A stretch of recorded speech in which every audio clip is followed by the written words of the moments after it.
Boa noite, Brasil. Está começando o programa Conexão Brasília com Cleiton Aguiar, direto da capital de todos os brasileiros.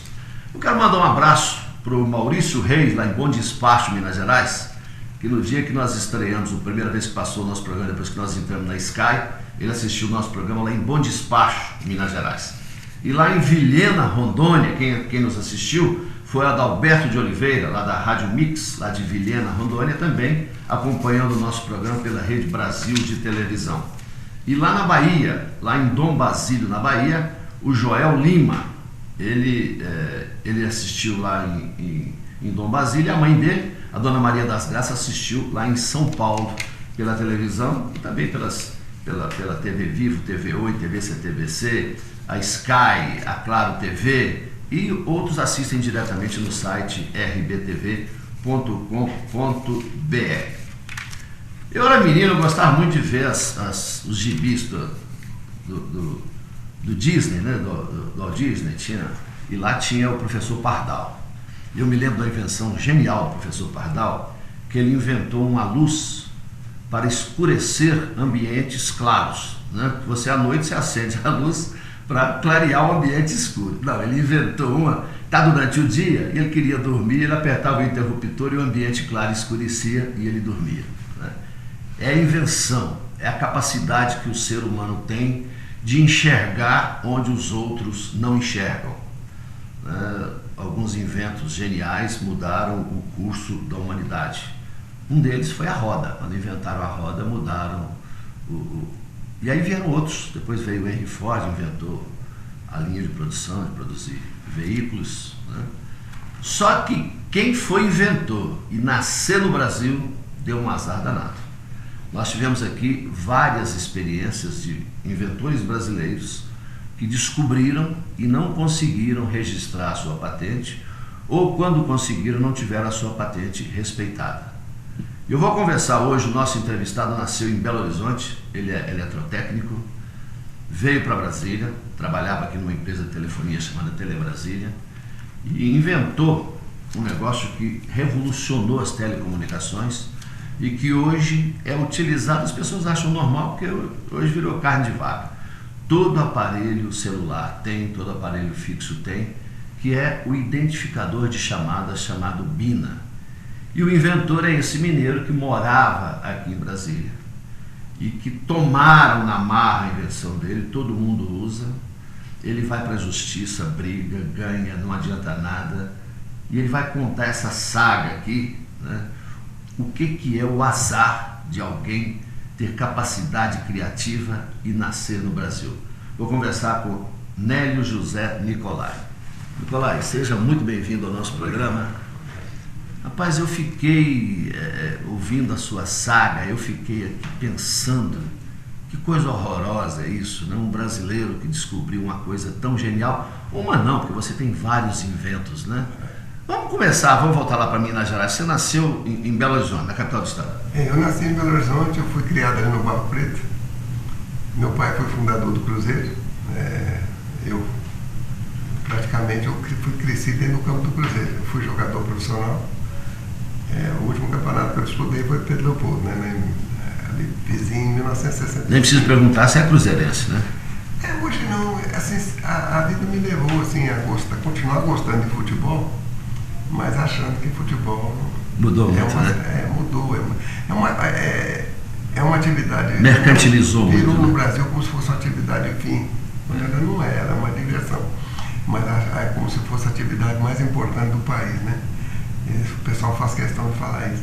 Mas eu, assim, eu vou explicar minha vida para o senhor, né? E para vocês, assim, de uma forma um pouco diferente. Eu não vou... Aqui no Brasil você não pode falar nada que eles falam que você está reclamando, que você está acusando alguém, não.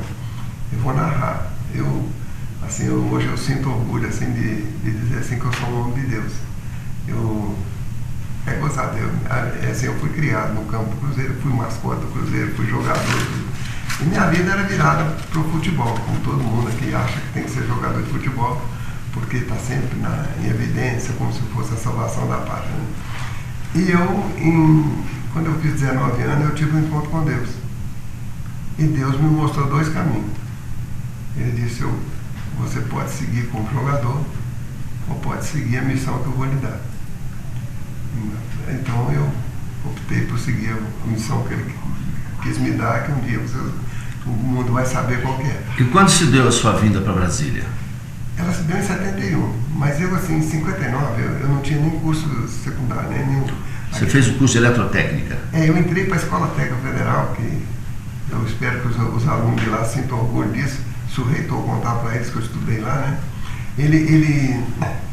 Eu entrei com 21 anos de idade, eu entrei na 5ª série. O primeiro dia para mim foi difícil pra caramba, porque a escola técnica você usava uma calça caca e uma blusa branca, e a minha era calça comprida, que eu já era forte, né? Eu era jogador e tudo. E quando eu cheguei para o primeiro dia de aula, que mandaram entrar na fila, é como se fosse a 5ª série hoje, né? Que eu olhei para Só tinha criança? Só tinha criança de calça curta. Aí me chamaram de tio, professor e tal. Eu, para dizer a verdade, me deu vontade de sair da fila e ir embora. Mas eu falei, mas eu combinei com Deus, né? Eu vou em frente. E com o tempo eu fui virando um símbolo para os alunos, né? Porque assim... Uma referência. Uma referência. Porque se eu tivesse formado no curso superior e tivesse abandonado para jogar futebol, talvez eu fosse um grande herói no Brasil. Mas eu fiz ao contrário, eu entrei para a 5ª série, né? No meio das crianças e tudo. E assim eu passei a ser admirado na escola e isso me fez bem. Eu comecei a formar uma outra personalidade de lutador, de cara que enfrenta as coisas para poder conseguir. Agora, essa criatividade, quando é que ela começou a se manifestar em você? Olha, para dizer a verdade, assim, eu não sei, assim, eu nunca tive dom nenhum, a não ser. Sou horrível para criar, para fazer. Minha mão de obra seria, eu não arrumaria emprego em lugar nenhum. Eu nunca trabalhei num laboratório. É que a gente, assim, a única explicação que tem é sobre a existência de Deus. Porque eu não consigo, eu tenho uma memória fraquíssima. Eu não consigo guardar teu nome. Mas como é que é o processo de você... Você está dizendo que você é ruim para criar, mas se você não criar, seus inventos... Não é para criar, é para fazer. Para fazer, mas pois é. Então, a sua criatividade, como é que ela brota? Você vem da sua observação? Você tem alguma inspiração? Qual é o processo? Eu, para dizer a verdade, assim, a única explicação que eu conto, né? Eu tenho uma memória, assim, como se fosse uma memória devagar. Mas, assim, ela grava em algum lugar. Ela fica guardada em algum lugar ou alguém fornece na hora certa. Então, o que acontece? Por exemplo, assim, surge um problema. Aí na busca da solução do problema é que você chega na invenção.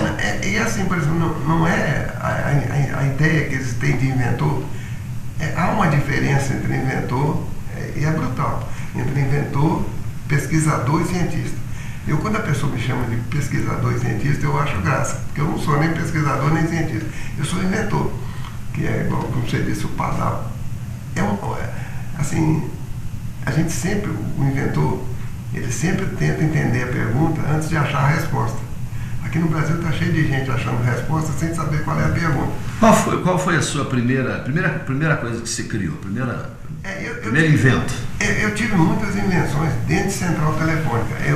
Eu era considerado, como se fosse pela Ericsson, onde eu trabalhei no começo. Bom, mas então aí vamos voltar um pouquinho. E quando é que você veio para Brasília? Eu vim em 71. E aí você já foi trabalhar nessa área? Eu era funcionário. Eu fui jogar o negócio de futebol, que é gozado. Eu fui convidado, logo que eu formei, eu fui convidado para jogar num time de futebol de salão. Tinha um campeonato lá no campo do Renascença, de futebol de salão. E me convidaram para jogar num time lá de uma empresa. E eu fui e joguei, e o superintendente da empresa me convidou para trabalhar na empresa. E eu nem sabia com o que eles mexiam. Quando eu fui lá, era a Ericsson. Eu entrei para a telefonia por causa de futebol. Por isso que eu falo que é um negócio de Deus aí nessa história aí. Porque eu larguei futebol para estudar, e depois eu entrei na telefonia, que eu nunca imaginei que tinha. E qual foi a sua primeira função lá na Ericsson? Você vai fazer o quê? Eu era testador de centrais. Então, por exemplo, a gente recebia uma central, eles montavam a central e a gente tinha de pôr ela para funcionar. E eu, por exemplo, também assim, eu nunca fiz um curso de telefonia até hoje, em 40 e tantos anos, nunca deixaram eu fazer um curso. Mas eu virei um dos maiores especialistas que a Ericsson teve dentro de central. E aí eu vim fazer um trabalho em Brasília, quando inauguraram essas centrais 23, 24 aqui na época, né? Aí a Telebrasília me chamou para vir para cá. Eu tinha casado há pouco tempo, e eu vivia viajando, eu falei, eu vou parar aqui um pouco, depois eu volto. e estou aqui desde 71. E me acostumei com a cidade, não quero ir embora daqui. Eu posso ir daqui embora de espírito. Agora, o Bina, que foi a sua... tem outras invenções, mas antes do Bina, já teve alguma invenção? Uma das primeiras invenções minhas que que era usado fora da empresa, né, foi aquele 107. Quando você discava 101, era de casa. Quando discava de orelhão, era 107. Lembra quando você não pagava a conta, que eles cortavam a conta telefônica? Sim. Só para você originar, que foi invenção minha também. Mas eram invenções assim.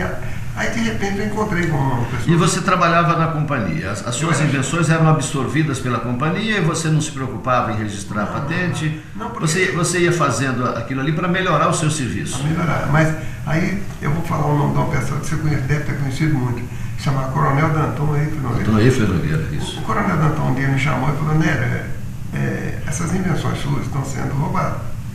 Nós vamos te dar toda a proteção. Ele era o presidente da empresa.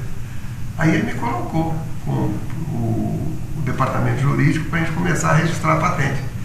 Só que o assessor jurídico não fez, eu acabei indo lá no INPI e aprendi. E hoje, por incrível que pareça, eu sou um dos maiores especialistas no mundo em lei de patente, esse negócio. Apesar de ter curso técnico, né? Não sou advogado nem nada, não. Mas pouca gente tem coragem de conversar comigo. Bom, e a invenção do Bina? Aí eu inventei outras coisas para manutenção e tal. E de repente, houve uma palestra, em 77, houve uma palestra não sei se você lembra, nós só tínhamos centrais de eletromecânica no Brasil. Aí as empresas, Ericsson, NEC, queriam implantar no Brasil as centrais digitais, as centrais eletrônicas. E elas faziam muita palestra tentando conversar. Vamos fazer o seguinte, nós vamos voltar no próximo bloco. Eu quero saber tudo isso e nós vamos entrar nesse invento revolucionário que movimenta hoje bilhões de dólares e euros no mundo inteiro e que até agora o Nélio Nicolai está chupando o dedo, o Brasil está chupando o dedo e, por incrível que pareça, você consegue avanços em todos os lugares, menos na justiça brasileira. Eu volto daqui a pouquinho para contar essa saga de um inventor mineiro que está lutando contra moinhos de vento faz tempo.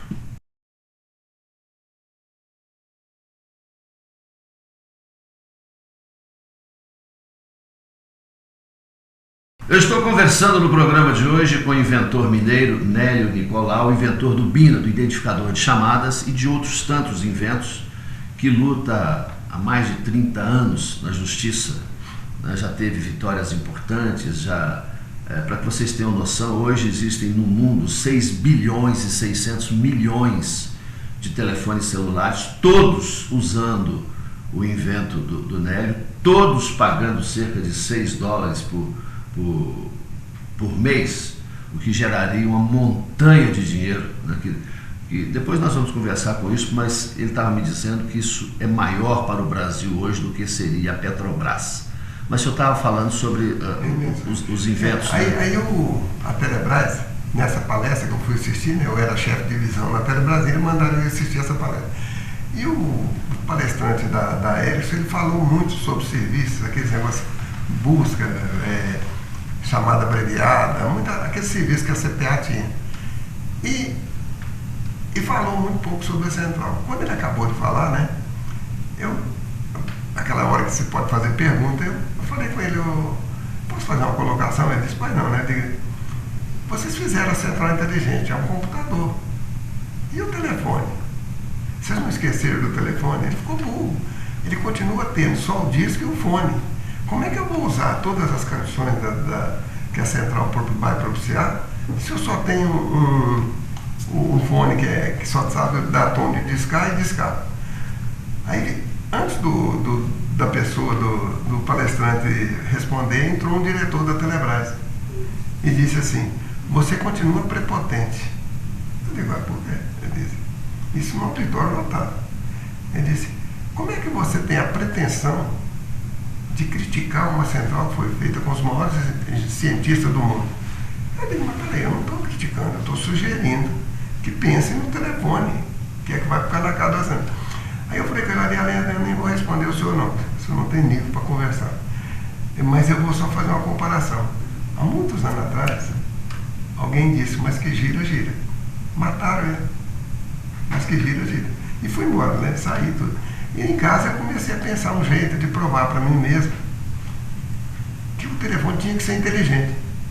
Aí o que eu fiz? Eu comecei a pensar o que podia. E um grande problema que tinha naquela época é que as centrais antigamente eram manuais e passaram a digitar automáticas. E o negócio de trote cresceu uma barbaridade. Então, como na época do avião todo mundo queria descobrir como é que fazia para voar, e o Santos Dumont, o Mineirinho lá também, que foi o primeiro, eu comecei a pensar, eu vou achar um jeito de fazer uma identificação de chamada. E comecei a pensar, estudei, mas não chegava a conclusão nenhuma. Aí um dia, assim, eu falo que era dormindo, mas não era dormindo não, era pensando, eu disse assim, uai, se eu trocar um sinal, resolve. E eu abri uma porta, com esse trocar um sinal, que era um protocolo, eu abri uma porta na central, que a central começou a comunicar com o telefone. Isso foi considerado no Canadá a maior invenção depois do telefone. Eu fui chamado de gênio lá no NPI de coisa, pela criatividade. Agora eu me lembro que eu comprei uma vez um aparelho, o BINA era um aparelho que se comprava da Telebrasília na época, né? Um aparelho assim que quando a pessoa chamava, antes de você atender, aparecia o número no aparelho, era um aparelho separado do telefone que era conectado ali para poder... por exemplo, assim, a invenção não é assim, inventaram uma coisa, acabou, ninguém mais pode inventar. A invenção é uma solução para um problema existente, ela pode ter várias formas. E depois pode ser aperfeiçoada sempre. Então, por exemplo, se eu te mostrar um pendrive hoje, você sabe o que é um pendrive? A origem do pendrive? É um disco de vinil. O disco de vinil é a mesma coisa do pendrive, com outras características técnicas. O forno, tinha forno a lenha, forno a gás, cada um é uma tecnologia. Então, por exemplo, aquele BINA, ele tinha um problema. Porque ele tinha que é como se fosse a TV digital e a TV analógica. A TV analógica você liga e todo mundo pega. Aquele BINA era como se fosse a TV digital hoje. Tem que ir um técnico na sua casa, instalado, você lembra quando foi? Se ele desse defeitos, o telefone parava e tal. Em 92, aquela foi a primeira invenção de 1980, que eu não vou entrar no detalhe aqui. Que você fez o registro da patente ou não? Eu fiz em 80. E eu não vou entrar no detalhe aqui agora, acho que já foi discutido muito aqui até no tribunal. Em 81 ela me foi roubada por 2 amigos meus. Eles registraram uma outra patente em meu nome e deixaram perder a minha. Aí se eu denunciasse na época, o Brasil ficava sem o direito da patente. Eu tive de ficar calado. Eu trabalhei com eles, fui sócio deles durante anos, tolerei pelo bem do Brasil. Eu queria que o BINA fosse para frente, até isso eu tive que engolir. Eu viajei para eles, para fora do Brasil e tudo. E hoje o Alconforado, né, que é o amigo do governador, está defendendo eles, dizendo que eu roubei a patente deles. Mas isso nós vamos deixar para outra hora e tudo. Aí então o que acontece? Em 92, eu já tinha saído dessa empresa e eu comecei a pensar. Estavam começando a colocar a central digital e começando a colocar a central celular, que é digital. A central é a mesma. Né? O cara fala, não, a central analógica é digital fixa e digital celular. Não é a mesma central. A diferença está só na rua. O miolo dela é igualzinho. Entende? A mesma central que você faz para digital fixa é a mesma para a prova que eu te mostrei, que é outro aparelho que tem hoje. Aí o que acontece? Aí eu comecei a pensar, estudei, falei, esse BINA que tem não vai funcionar. Aí eu bolei um outro BINA que eu registrei em 1992, que é o que está dando essa briga toda. Ele mudou completamente o coisa. Hoje você, por exemplo, você chega com uma caixinha desse tamanhozinho, bota em casa, você mesmo chega, liga e funciona, está dentro do telefone e tudo. Aí o que acontece? Essa patente foi registrada em 92 e que foi depois em 93 a Telebrás, porque assim, pode ter, vamos supor assim... Nessa época você ainda trabalhava na Telebrasília? Não, eu fui mandado embora em 86. Você foi mandado embora da Telebrasília em função dessa invenção? É um troço gozado, só acontece no Brasil. Em 82 eu fui eleito operário, tinha um concurso chamado Operário Padrão, né, na época dos militares, né? Então assim, o primeiro, quem votava eram os empregados da empresa. Então, quando eu surgi com o BINA em 82, e quem lançou o BINA, não sei se você sabe, mas também no outro dia eu conto para vocês, foi o Hélio Beltrão. o ministro da desburocratização. Quando ele viu o BINA, ele falou, puxa vida, achei uma ferramenta de desburocratização. No Brasil, uma certa época, foi criado o Ministério da Desburocratização para tentar vencer a burocracia. O Hélio Beltrão morreu, o Ministério acabou e a burocracia continua impávida e colossal. Aí então o que acontece? Aí então assim, eu fui eleito operário padrão no Brasil em 82, fui eleito primeiro operário padrão do sistema Telebrás, um empregado símbolo do sistema. Em 84 mandaram embora, dizendo que eu estava enchendo o saco. Estava trazendo problemas para a empresa. Porque todo mundo queria comprar BINA e eles achavam que isso estava atrapalhando a empresa. Aí quando é que começou a sua dificuldade? Quando é que começar? Porque o telefone celular, pelo menos no Brasil, começou exatamente em 92, né? Mas de 92 a 97 não tinha identificação.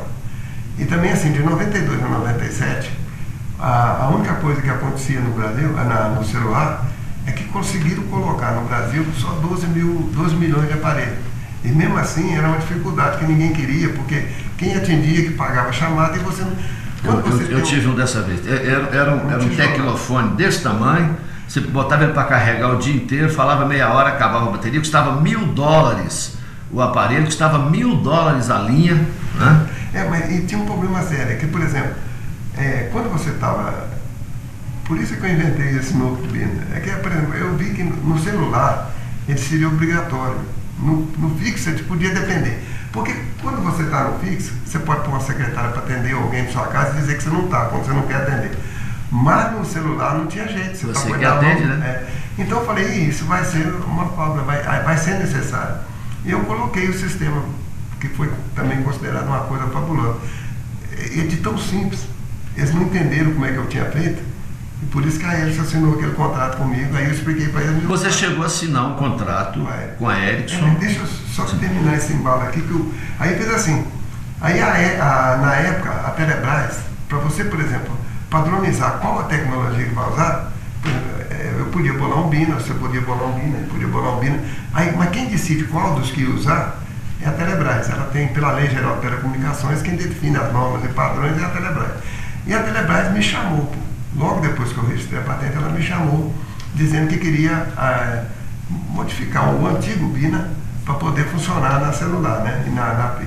Eu falei para eles, isso não funciona, não vai funcionar. Aí eles cancelaram a prática e fizeram uma outra que saiu em 1º de novembro de 93, que virou padrão no mundo. Isso aí no meu BINA. Só que aí é o seguinte, as empresas, elas tinham umas centrais analógicas, a celular era analógica. E eles guardaram o BINA para lançar, porque eles queriam trocar todas as centrais.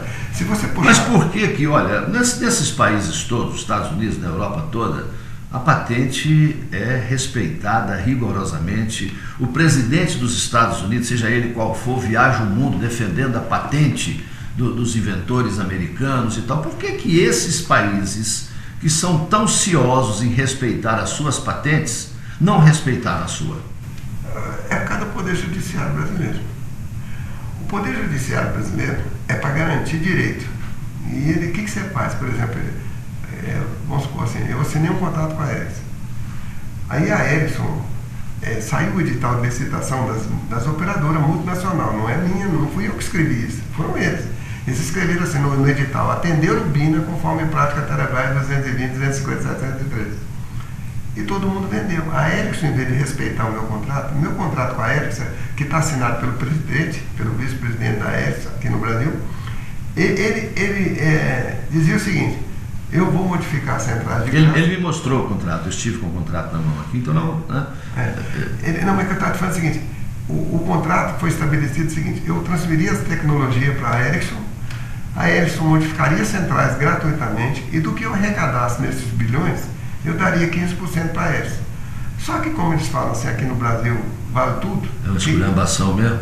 Como é que esse mineirinho vai querer botar peito com a gente? O que eles fizeram? Venderam para todo mundo o que era da gente, o que era do Brasil.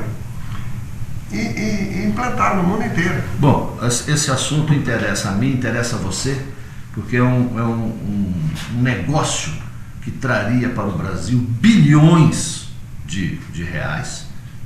Os impostos canalizados com isso, né, iam pelo menos tentar ajudar a minorar as dificuldades que o povo brasileiro tem em todas as áreas, Mas o mais incrível de tudo isso, que ele é respeitado, reconhecido no mundo inteiro, mas a justiça brasileira tem avanços, dá um passo para frente, 3 passos para trás, já tem decisões judiciais, ele ganhou decisões judiciais, apareceram juízes de outros estados que cassaram essas decisões judiciais, deram ganho de causa para os acusadores, virou um jacá de gato esse negócio que nós vamos conversar no próximo bloco.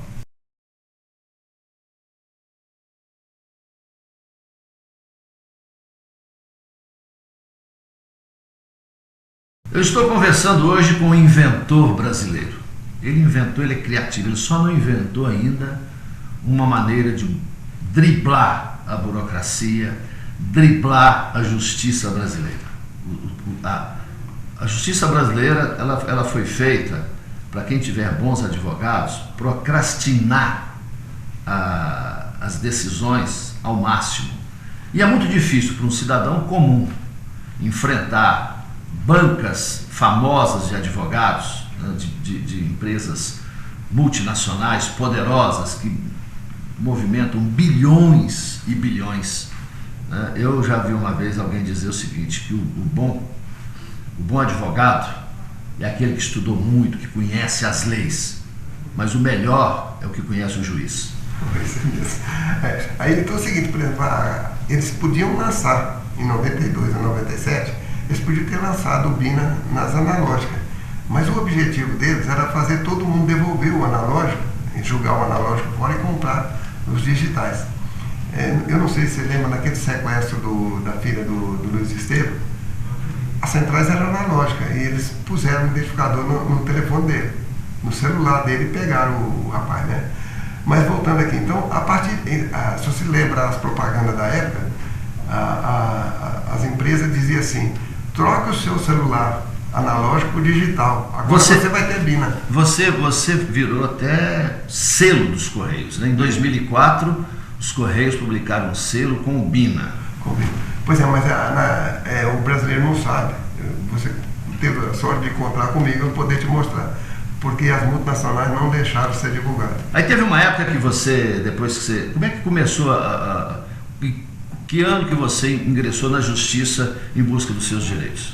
Quando em 97 eles começaram a vender celular digital, todo mundo queria ter BINA. Tanta prova que na época você, por exemplo, você chegava e dizia: eu quero ter BINA. Aí eles tinham que botar a categoria BINA, a partir de uma época todo mundo queria, eles pegaram e deixaram aí já vai direto para todo mundo. Eu esperei, em 98, em março de 98, eu comecei a procurar a justiça, as empresas. Eu chegava com a carta patente e falava: olha, esse documento aqui é de fé pública. A Constituição diz que documento de fé pública tem que ser respeitado. Apesar do juiz não respeitar, mas tinha que ser respeitado. E tem que ser respeitado, é um documento de fé pública. Então o que acontece? Eu procurei as multinacionais, cujos advogados são brasileiros, e eu, agora mesmo na audiência pública no Congresso, eu falei: a maior vergonha que eu tenho de morar no Brasil é por causa disso. É ver um advogado de uma multinacional virar para você e dizer: eu sei que os direitos são seus, vai procurar a justiça, como se fosse um castigo. E é um castigo, procurar a justiça no Brasil é um castigo. Eu até brinco muito com meus filhos, eu falo assim, tem um artigo na Constituição que diz que ninguém poderá ser torturado, nem submetido a situação que ela é degradante, ou um negócio assim, humilhante e tal. Aí eu sempre brinco com ele, porque nunca entraram na justiça, porque o que o juiz brasileiro faz com o brasileiro é dívida de pena. Aí quando foi que você ingressou? Que ano que você ingressou na justiça? Eu entrei, quando eu procurei as multinacionais, né, aqui, e eles disseram para mim procurar a justiça, que quem sabe meus bisnetos queriam alguma coisa, eu falei: eu vou procurar, eu vou defender os direitos dos meus bisnetos. E procurei a justiça. Na época eu não tinha dinheiro, eu estou desempregado desde 2006. Apesar do juiz me dizer que não vê risco de perda e reparar para mim, eu estou desempregado desde 1986. Eu te mostro minha carteira de trabalho. E é aí que eu falo que é coisa de Deus, porque eu consegui, Deus me proveu, né? Eu consigo, eu sobrevivi esses anos todos, levando minha vida. Como é que é ser um bilionário sem dinheiro? Porque há uma estimativa de que se você fosse receber todos os direitos, isso geraria quanto de recurso? Existem cálculos? Tem como é que é o nome dele? Tem um jornalista que é muito famoso aí, mas que ele trabalha mais como lobista do que tudo. Ele chama, eu até até esqueço o nome dele, eu te falei que eu sou ruim, mas é o Mário. Ele fez uma matéria no Estadão em 2004 e disse assim, que naquela época eu estava querendo receber 36 bilhões, só aqui no Brasil. Eu até mandei um e-mail para ele e falei com ele que, eu falei com ele, você lembra daquela piada? Porque assim, ele dá um título assim, o inventor brasileiro quer receber bilhões, não sei o quê. E lá dentro ele acaba comigo. É como se eu fosse um maluco. Ele disse até que eu queria receber mais que a dívida de São Paulo. Quer dizer, você é o dono da patente e é tido como um usurpador daqueles que lhe usurparam o seu invento. Não, e na época, em 2004, ele disse que eu estava querendo 36 bilhões. Eu até mandei para ele uma brincadeira, desculpa aqui, mas assim, existe uma piada que o marido chegou em casa e deu um tapa na mulher, a mulher disse, por que eu estou apanhando? Ele disse, eu não sei por que você está me batendo. Ele disse, eu não sei por que estou te batendo, você sabe por que está apanhando. Aí eu até agradeci ele, que eu falei, olha, eu nunca tinha feito essas contas, mas vocês que me roubaram sabem quanto estão me devendo. Hoje, isso é estimado em mais ou menos uns 200 bilhões, mais ou menos. 200 bilhões. Isso geraria cerca de 40 bilhões por mês? Não, você está me falando que isso é maior do que a Petrobras? Porque é o seguinte, assim, você não inventa para fazer graça para ninguém. Você inventa por um dom. O inventor mesmo, ele não está pouco interessado no dinheiro. Mas, por exemplo, assim, você pode ver que no começo eu não estava nem ligando. Eu estava sentindo um orgulho de todo mundo usar o que eu estava fazendo. Mas só que aconteceu que a coisa cresceu tanto, e esse Edivaldo Siqueira, um negócio assim, Edivaldo, ele tem um programa na CBN, ele estava assim, quando eles começaram a me mostrar, e a coisa tomou um nível mundial, eu comecei a receber prêmios internacionais, comecei a ser chamado para ir embora para os outros países. E você foi trabalhar fora do Brasil? Não, porque é o seguinte, assim, a missão que Deus me deu é aqui. Um dia vocês vão saber qual que é. Eu posso não conseguir, mas eu estou tentando. Assim, até brinco assim com meus filhos, que Jesus lá, Deus lá com João fala que ele ali, dentro daquele barco eu tinha que acordar 2, de tanta fé que ele tem. Mas nesse período todo, dessa briga sua, desses vai e vem, você chegou a receber algum dinheiro? Você fez com alguém? Não. Antecipou algum pagamento para você? Eles me ofereceram, assim, como é que chama? Houve tentativa de acordo, assim, mas assim, o acordo, eu até brinco assim, eu não fiz acordo, eu fui extorquido, mas agradeço a Deus, porque o momento eu precisava fazer. Apesar do juiz repetir que não vê risco de perda irreparável para mim, e eu levar até uma vida assim, vamos supor, de classe média, mas eu nunca sabia se no final do mês eu ia ter dinheiro. Em março de 2012 agora, eu estava sendo despejado da casa que eu morava de aluguel. Vendi minha casa, vendi tudo. Tudo que eu tinha, eu vendi para poder manter os processos. Aí o que acontece? Em 2012, em março de 2012, eu estava sendo despejado. Eu tinha 15 dias para mudar. Não tinha ficha em banco, não tinha. Meu CNPJ estava bloqueado, CPF, tudo bloqueado. Não tinha banco, o banco não me atendia de jeito nenhum. E tudo. Vou pedir o quê em banco se eu não tenho dinheiro, né? Então, eu peguei e recebi uma proposta da Mericel. E no final virou proposta da Claro. Por exemplo, eu te mostrei aqui a liquidação de sentença de 2006. A Mericel, com 2 milhões e 800 de usuários, foi condenada a me pagar 550 milhões. Ele recebeu uma sentença judicial determinando um pagamento de 550 milhões de reais. Aí você fez um acordo. Só a Mericel. Aí você fez um acordo e recebeu uma importância. Eu não posso nem falar, mas uma importância. 0, alguma coisa. Sim, mas até um valor significativo.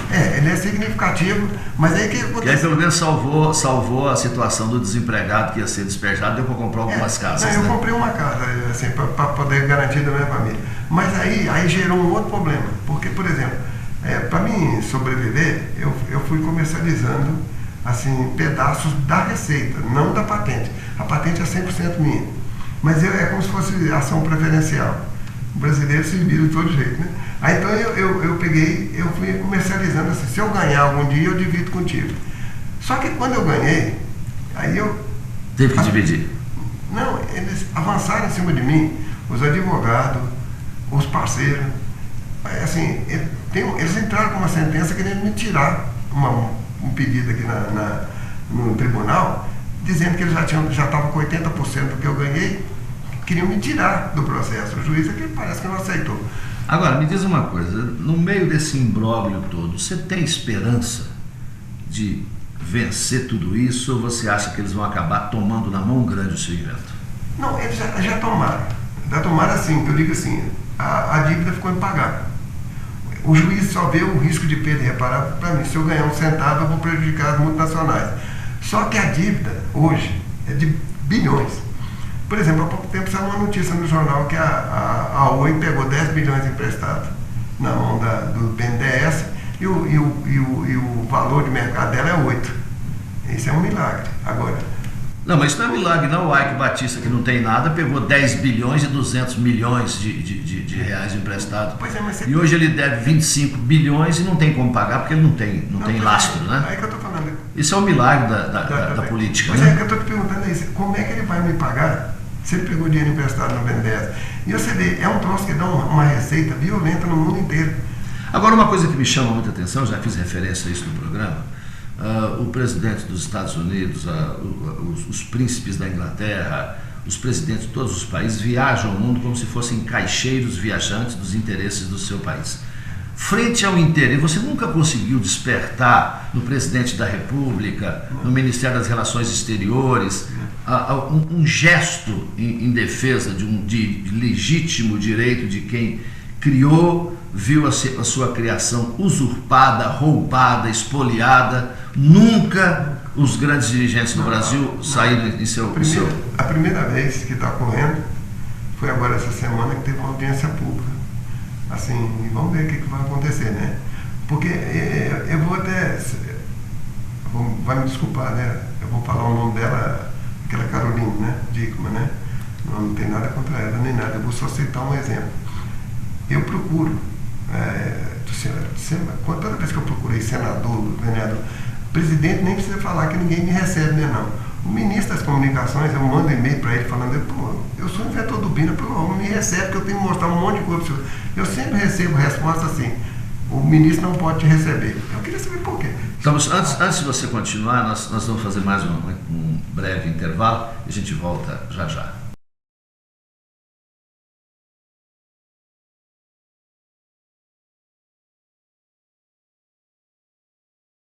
Eu estou recebendo no programa de hoje, olha, eu estou aqui, confesso a vocês, absolutamente indignado de ver um brasileiro, e o que é pior, conhecendo a justiça do Brasil, eu acho que ele não vai conhecer essa decisão, porque ele já está com 73 anos, ele não vai conhecer essa decisão em vida, vai ficar mesmo conforme foi feita a previsão, para os seus netos e talvez até para os seus bisnetos chegarem ao fim, se é que vai chegar ao fim essa saga. Você está me falando, você citou a Carolina Dickmann, está me falando que você fez alguns contatos com o ministro das Comunicações e que você recebia uma resposta e eu lhe interrompi. O que eles respondem para você? Não, é um absurdo. Por exemplo, o ministro da Ciência e Tecnologia nunca falou comigo, nenhum governo. O ministro das Comunicações não fala comigo. O único que falou foi o Milton Teixeira, até que foi quem indicou aquele negócio do selo, né? E outras coisas. Aí o que acontece? Você procura eles falar, eu não posso, o seu julgamento está sob júdice, não posso interferir. Eu até digo para eles, não é sob júdice, eu vou me desculpar o termo que eu vou usar, mas é assim, está sob sacanagem. Eles estão sacaneando há muitos anos e estão sacaneando o povo brasileiro. Esse meu caso... Mas por que você citou a Carolina Dickmann? Eu vou só terminar essa colocação, é o seguinte, esse é o maior erro judicial da história. Nem da propriedade industrial, que ele está prejudicando 200 milhões de pessoas. Não é a mim, não. O que eu vou fazer com 10 bilhões ou 40 bilhões por mês? Esse dinheiro é do país.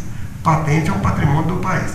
Mas é que eu estou dizendo assim, a Carolina Dickmann reclamou que eu estou reclamando e ninguém toma conhecimento. Ela reclamou criar a lei. Não, ela reclamou que tinha um filme, passado o filme dela, não sei o quê.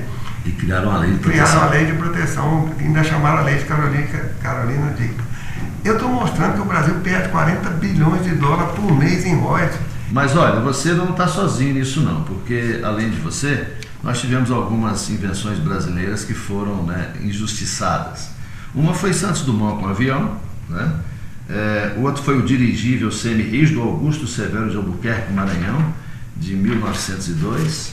Tivemos também a Abreografia, do Manuel Dias de Abreu, né? Tivemos o balão ar quente de Bartolomeu de Gusmão de 1709, o escorredor de arroz, né, da Beatriz de Andrade de 1959. Essa aqui foi a radiotransmissão, invenção do telefone, né, que foi acreditado ao Guglielmo Marconi, mas na verdade foi de um padre gaúcho que morava em São Paulo, chamado Roberto Landel de Moura, em 1899.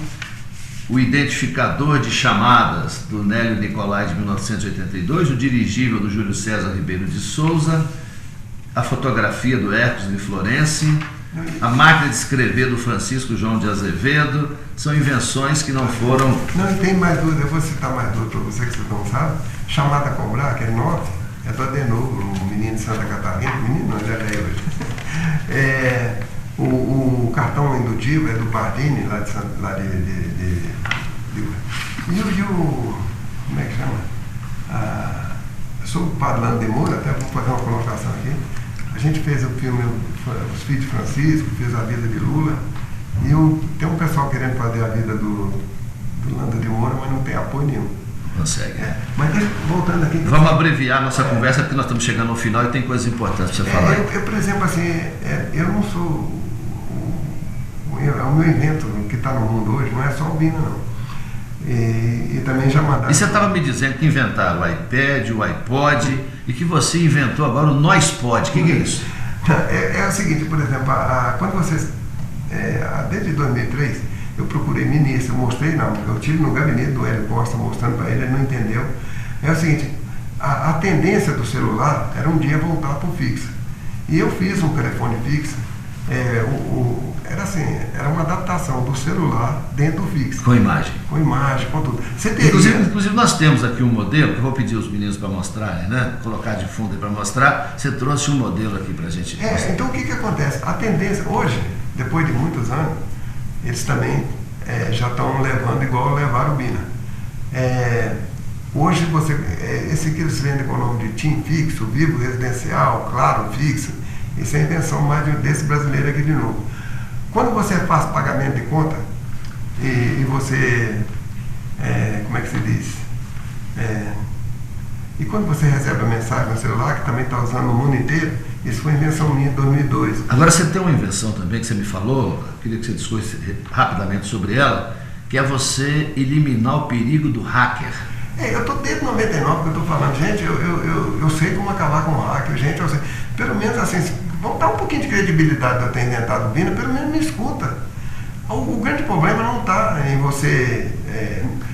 Você já procurou a Caixa Econômica e a moça disse que não podia te atender porque você já tinha patente. Ela era superintendente lá da Caixa e não quis conversa comigo. Inclusive eu te falei, eu fiz o jogo de loteria com o cartão, como se você... Ele fez uma invenção também, que você faz o jogo de loteria de qualquer lugar que você estiver usando o seu cartão, da conta, a sua conta bancária. Né? Ele criou o maior cassino do mundo, só que não quer. Como é que é ser inventor num país de surdos, em que você fala e ninguém escuta, que você mostra e ninguém vê? Como é que é isso? Como é que é a sua angústia pessoal de enfrentar uma situação surrealista como essa?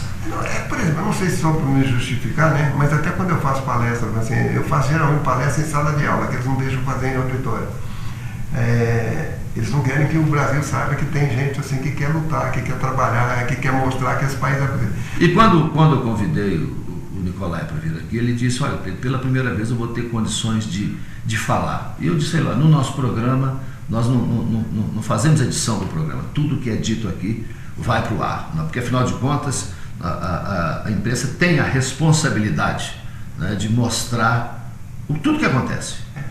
E nós estamos mostrando aqui, cada um de casa vai tirar suas conclusões. Eu espero que as autoridades, ao ver esse programa, tomem alguma providência. Não é possível que não exista alguém no judiciário brasileiro, na política brasileira, que não enxergue uma situação dessa, porque não é um problema de defesa deste inventor, é um problema de defesa do Brasil. Porque a patente é um patrimônio do povo, não minha.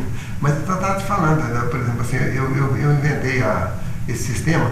Por exemplo, esse sistema que usa no banco, eu fiz uma adaptação para ele, eu procurei aquela CPI do cartão corporativo, eu sei como controlar o cartão corporativo, eu sei como controlar o orçamento da União, sem muita confusão. eu só quero que me escutem. Se for besteira, fala, né? Para de falar besteira, mas me escuta. Gente, eu vou repetir. Deus me deu um dom que vocês vão entender um dia. Eu vou repetir essa pergunta. Você acha que você vai ver, você vai lograr êxito nessa sua luta ainda em vida? Acho. Não, assim, o êxito eu já consegui, mas não o êxito como inventor. Agora o êxito de recompensa para o meu país, porque, por exemplo, o Santos Dumont, ele fez uma besteira de não patentear, mas isso foi uma decisão dele. E aí os irmãos Wright patentearam, e lá para os Estados Unidos o inventor do avião não é o Santos Dumont, são os irmãos Wright. Na Universidade Americana, você falou muito na Universidade, o Gatorade pertence à Universidade da Flórida. Eles faturam em torno de 50 milhões de dólares por ano em royalties.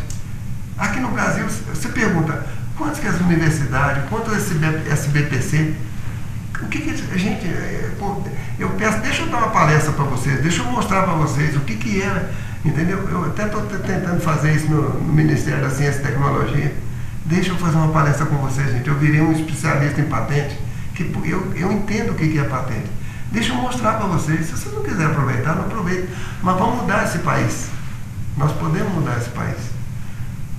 O ensino brasileiro é um dos melhores do mundo, porque ele é genérico. Eu tenho essa capacidade porque eu aprendi de tudo um pouco. Eu sei juntar as coisas. E o brasileiro sabe fazer isso. É só profissionalizar o jeitinho. Mesmo com todas essas dificuldades e tal, você continua tendo o ímpeto de inventar coisas? Continuo. Eu não parei, não. Inclusive, assim, eu faço um negócio... Lembra daquele Central do Brasil? A mulher não escrevia a cara? Hoje eu escrevo. Se você tiver uma ideia e não souber patentear, eu registro. Eu faço para você. Eu faço isso para muita gente. Se a pessoa me procura, eu redijo a patente, a pessoa registra em nome dela, mas eu redijo para ela. Você dá uma consultoria. Consultoria. Você virou especialista fruto das suas dificuldades. Eu virei E assim, talvez seja por isso que eu ainda estou, assim, eu estou com 73 anos. Você sabe uma coisa impressionante que eu estou sentindo aqui ao entrevistá-lo, ao conversar? Eu já acompanho a sua saga há muito tempo, mas é a primeira vez que eu o vejo pessoalmente. É você falar de tudo isso sem mágoa, sem ranço, sem rancor. Então eu acho isso sensacional que você consiga, né, exatamente o que você falou, tem que ser uma pessoa de Deus para poder enfrentar todas essas vicissitudes sem se deixar contaminar pelo ódio, pelo rancor. Só um finalzinho, por exemplo, assim, quando começou, eu chegava nos lugares, assim, nas lojas, meus filhos até riam muito de mim por causa disso. Eu falava, você sabe o que é o Bina, né? Hoje, assim, quase ninguém sabia. Hoje, quando eu falo negócio de Bina, se você vê a recepção das pessoas nas lojas, assim, quando eu recebi esse dinheiro, eu fui para a Grécia, né? Eu fui fazer eu fui recompensar minha família, que tinha uns 20 anos que eu não tirava férias. Aí nós fizemos um cruzeiro. Vocês estão vendo que não foi pouco dinheiro, deu até para dar um passeio na Grécia com a família. Isso só foi só um acordozinho que ele fez. Isso, o Brasil viu o que ele está perdendo. Porque se o cara pagou, ele não pagou pelos meus lindos olhos azuis que eu não tenho. É porque ele sabe que estão roubando da gente. Aí eu até tenho que pedir desculpa, meu filho, que eu prometi que não ia falar essa palavra roubar. Eles estão se apropriando em débito. Surrupiando. Então o que acontece? Lá na Grécia, nós entramos numa loja, eu fiz uma brincadeira assim, eu perguntei, eu só sei falar no ICE em inglês, mas a gente conseguiu, tinha gente que falava, eu falei com ele para entrar no Google, né? E ver lá, Nélio Nicolai, ele entrou e aí o áudio lá estava cheio de gente, quando viram ele entrando no Google, juntou todo mundo, né? Para ver o que é isso, né? O que será?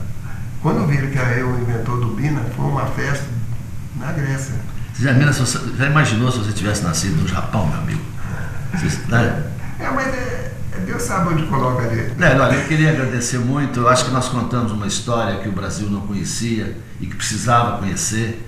Né? Eu tive muito orgulho de tê-lo entrevistado aqui, de ter trazido esse mineiro criativo, que mesmo com tudo isso, ainda consegue conversar comigo, trazendo um sorriso nos lábios. Muito obrigado a você, eu te agradeço. Boa sorte, e eu espero que o Brasil acorde e passe a proteger não só você, mas todas aquelas pessoas que criam coisas para melhorar a vida das pessoas. Gera emprego. Obrigado. Semana que vem estaremos de volta com o programa Conexão Brasília com Cleiton Aguiar, direto da capital de todos os brasileiros.